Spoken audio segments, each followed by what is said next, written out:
Bakıdakı mənzillərində vəhşi heyvanlar, şir və puma saxlayan Bərbərovlar ailəsi bütün SSRİ-də məşhur idi. Lakin 1980-ci il noyabrın 24-də baş verən faciə vəhşi heyvanlarla bir yerdə yaşamağın nə qədər təhlükəli olduğunu bir daha göstərdi.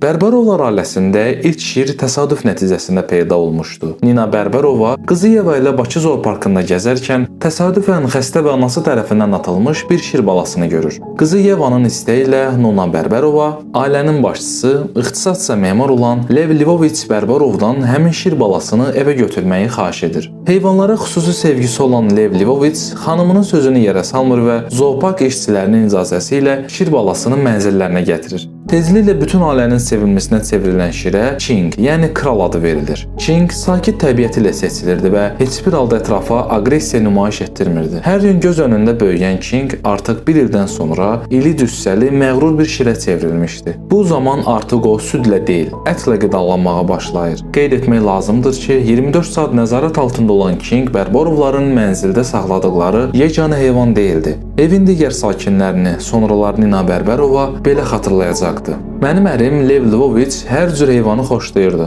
Ona görə də 100 kvadrat metrlik evimizdə mən və övladlarımdan başqa çoxlu heyvanlar və quşlar da var idi. Şir balasını da evimizdə təsadüfən peyda olmadı. Bir dəfə qızımla Bakı Zooparkını gəzərkən Yeva qəfəslərdən birində balaca, zəifləmiş və pis vəziyyətdə olan şir balasını gördü. Ana, ora bax, orada it ölmək üzrədir deyə qızım mənə onu göstərdi. Mən sonra dedim ki, qızım bu it deyil, bu heyvanların şahı olan şirin balasıdır. Yəqin o xəstələnib. Sonra zoopark müdirindən xahiş etdim ki, o xəstə şir balasını bizə versin.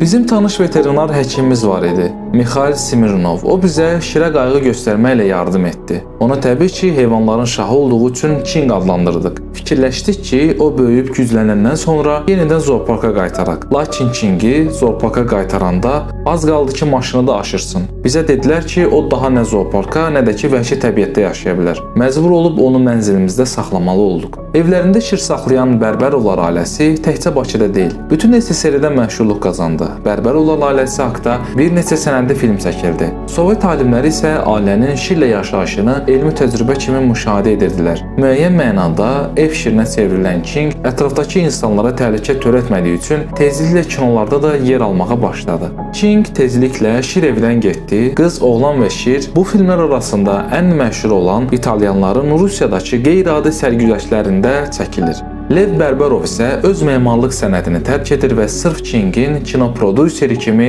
kinostudiyalarla danışıqlar aparmağa başlayır. Nina Bərbərova: Ching ərimə heyran idi. Qadın olduğumu anladığı üçün mənə qarşı da mehriban idi. Bilmirəm bu onda erkək qısqanclığı idi, yoxsa başqa səbəb var idi. Ərimlə mənim aramda yatırdı. Bir də gecə yarısı güclü səsdən ayılıb görürdüm ki, ərim döşəməyə yıxılıb. Ching öz sahibini çarpayıdan itələyərək bir növ üçüncü şəxsin yataqda artıq olduğunu bildirmək istəyirdi. Mərhum Lev Lvoviç Chingin bu şıltaqlığına görə çox əziyyət çəkmişdi.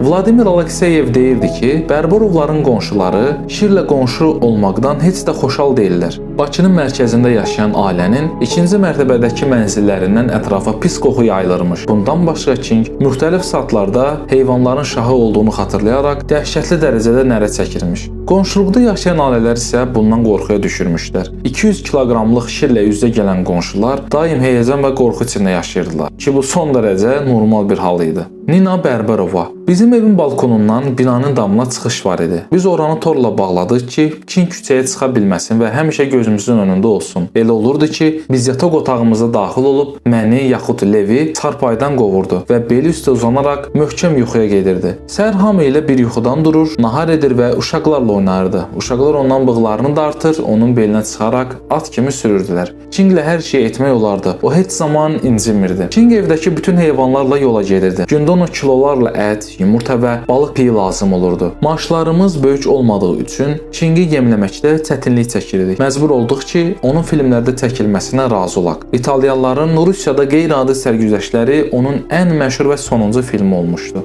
Bu filmin çəkilişləri zamanı müvəqqəti yaşayış evi olaraq Bərbərovlar məktəb binasına yerləşdilər. Leningrad polisi hər səhər səs gücləndiricilər vasitəsilə ətraf binaların sakinlərini xəbərdar edirdi. Sasha Kinglə məktəbin idman zalında futbol oynayırdı. Məhz həmin zalın böyük pəncərələri küçəyə tərəf açılırdı. Sasha Kingi bir neçə dəqiqəlik qoyub özünə çay içməyə gedib. Elə bu vaxt Markov pəncərə önündə peyda olub. Çing tanımadığı adamı görüb pəncərəyə yaxınlaşıb. Şahidlərin dediklərinə görə Markov Şirin qabağında arxaya qabağa tullanmaqla onu qıcıqlandırmağa başlayıb. Bu Çing üçün oyun oynamağa dəvət idi. Çünki bizim assistentimiz ona İtalyanların Rusiyadakı qeyri-adi sərgüzəştləri filmində səhnəyə görə insanı izləyib yerə yıxmağı öyrətmişdi. Markovun məktəbin yanında gözləyən qız isə kömək edin, şir insanı parçalayır deyə qışqırmağa başladı. Elə bu an atəş səsi eşitdik. Sonradan öyrəndik ki, günorta yeməyindən qayıdan milis leytenantı Grove səs-küy gələn tərəfə qaçıb. Məktəb divarının yaxınlığındakı vəziyyəti aydınlaşdırmamış Kingə atəş açıb. Şir həmin anda oğlandan aralanaraq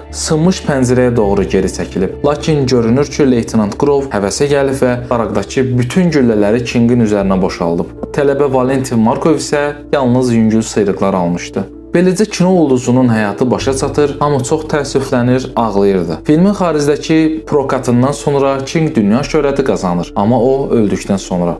Şirin ölümü bütün ailəyə ağır psixoloji zərbə vurur. Uşaqlarını xilas etmək üçün Bərbərovlar ailəyə ikinci Şir balasını gətirirlər. İlk Şirin xatirəsinə ona Kral 2 adı verilir. Mən ikinci Şirin əleyhinə idim, lakin ərim öz sözündə israrlı idi deyə Nina Bərberov xatırlayır. İkinci Şir birinciyə oxşamırdı. Kingi biz ölüm ayağında olarkən xilas etmişdik və o buna görə bizə minnətdar idi. Xoş münasibət göstərirdi. Lakin ikinci isə özünə hörmət olunmasını bizdən tələb edirdi. 1975-ci ildə Bərbərovlar ailəsinin həyatından olan real faktlar əsasında rejissor Konstantin Bromberg və ssenarist Yuri Yakovlev Mənim Şirin Var filmini çəkir. Baş rolları King 2, ailənin övladları Roma və Yeva Bərberov oynayırdılar. Rejissor Brombergin King 2-ni soyuq-çaya tullanmağa vadar etmək istəyi faciə ilə bitir. Belə ki, King onun ayağını dişləyir. Onun dişləri rejissorun baldırında 8 sm-lik dərin yaraya səbəb olur.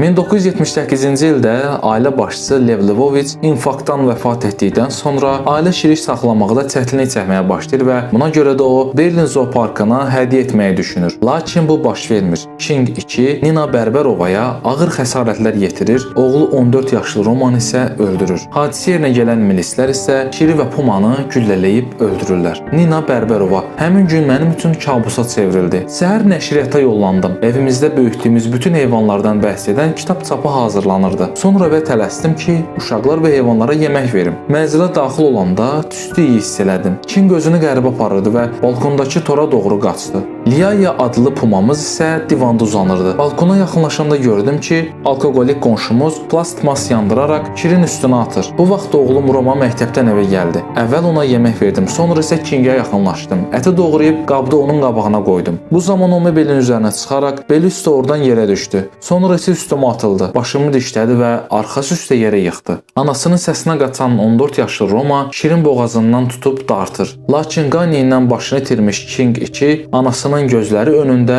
oğlunu parçalayıb öldürür. Onun başını dişlər və onurğa sümüyünü qırır. Nina Bərberova: Mən huşumu itirmişdim. Atəş səsləri açılanda özümə gəldim. Qonşular tərəfindən çağırılan milislər dama qalxaraq mənzilə atəş açırdılar. Qapını sındırdıqları an Kingi öldürə bildilər. Səsdən qorxuya düşən Puma küçəyə qaçmaq istəyən anda ürəyindən güllə yara saldı. Halbuki o heç kəsə hücum etmək istəmirdi. Sadəcə qorxmuşdu. Həkimlər möcüzə nəticəsində məni xilas etdilər. Dəlicəsinə sevdiyim oğlumu isə itirdim. Baş verənlərdən sonra intihar barədə fikirləşirdim. Mənə qızım və dostum Kazım, hansı ki əməkdar artist Kazım Abdullayev, hazırda Azərbaycan Dövlət Dram Teatrının aktyorudur. O baxırdı. Kazımla evləndim və daha 2 uşaq Fərhad və Rahili dünyaya gəldi. Evdə vəhşi heyvan daha saxlamırıq. Yalnız itlər, pişiklər və tutuquşları var. King 2-yə qarşı kin bəsləmirəm. Axı o heyvandır, insan deyil və nə etdiyini anlamayıb. Yeganə olaraq özümü bağışlaya bilmirəm ki, ilk övladım Romanı qoruya bilmədim.